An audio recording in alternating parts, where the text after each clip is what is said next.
I met Harold McGrath in 1968, I believe it was. It was November, and I remember it being a very dark, late in the afternoon. I had been trying to teach myself how to engrave wood, and not with a great deal of success.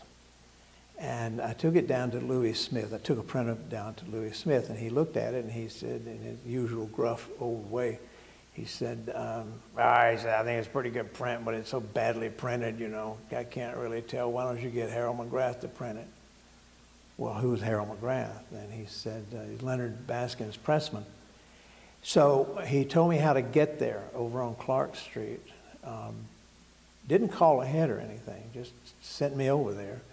And I went, I opened the door, I walked in that shop, and I heard the sound of the presses, smelled the viscera of printing, saw these gorgeous books, the likes of which I had never seen before in my life. And then this man shut down the printing machine and came over and asked me if he could help me. And I told him that Lou Smith had sent me down and to get a block printed. And he said, well, I'll have to ask Mr. Baskin first. And so he called Leonard, and Leonard said it was fine. And that's how I met Harold. And Harold and I became friends. We became business partners. And as time went on, we became as close as brothers, or in some ways as close as a father and a son. His father to my son. Yeah, Harold had printed the first book of the Two Alice, and